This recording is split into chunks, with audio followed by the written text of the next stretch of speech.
The sun, the source of all life on Earth. We are surrounded by millions of molecular machines, manipulating its energy into a form that could be eventually consumed by us humans.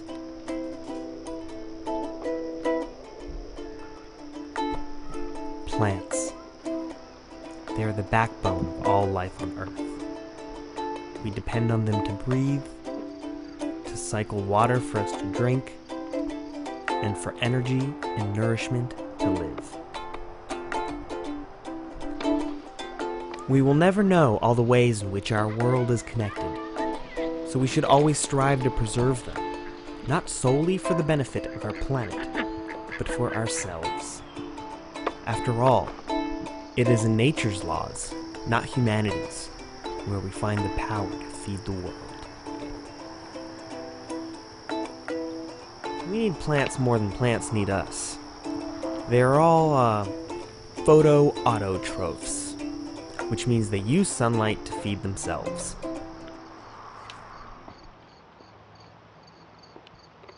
The ultimate goal of farming is not to grow crops, he writes, but it is the cultivation and perfection of human beings. Take a look at farming practices today. Spend some time thinking about how your food is processed. Then consider that the term, "you are what you eat," isn't popular just because it's catchy, but because it's true. And as always, thank you for shopping at Great Park. See this straw? This straw has the power to spark a revolution. Humans, like bees, first sought their food by foraging. Through selective breeding, we were able to domesticate a handful of species that suit our nutritional needs. The advent of agriculture, in some places, brought along a popular myth that the soil needed to be tilled and altered in order for it to be suitable for food plants. Tillage requires an excess output of labor, a step we now know is unnecessary in agriculture practices. My name is Mihail, and I started this garden because I sought a way of growing food that mimicked natural patterns of biodiversity and energy preservation. This method is often referred to as no-till or natural farming. The goal is to allow the soil to build fertility on its own by accommodating the habitats of beneficial organisms native to that soil.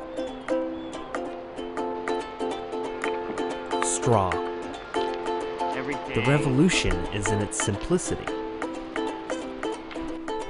By keeping a layer of thick mulch over the soil, I am allowing for generations of tiny organisms to develop, flourish, make castings, reproduce, and then die.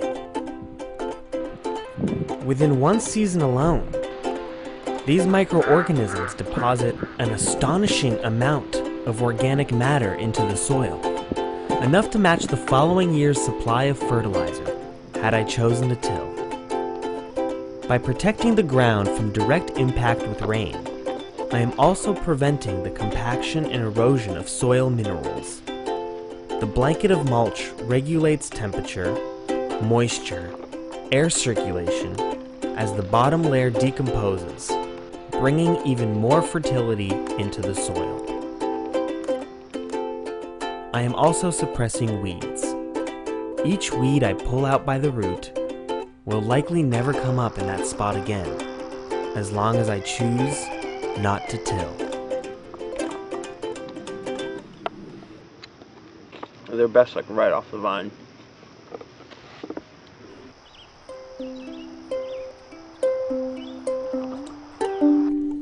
This 2-acre garden took about 3 months to start. The cost of materials was relatively low, though all the earthworks were done by shovels and human bodies, a rare occurrence in our time. The earth is shaped into a system of permanent raised beds. Then, a preliminary mulch is placed atop the mounds to prevent the propagation of weeds. Plants that were started in a greenhouse are transplanted outdoors during the appropriate time of season for the area. Then, more mulch is applied to protect from erosion.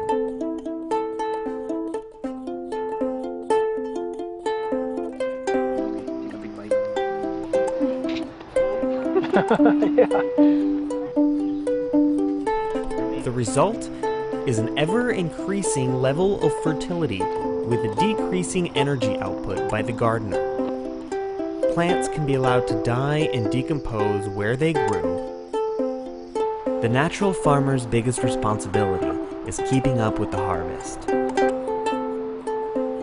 Permaculture is the synthesis of modern knowledge, the ancient techniques of nature.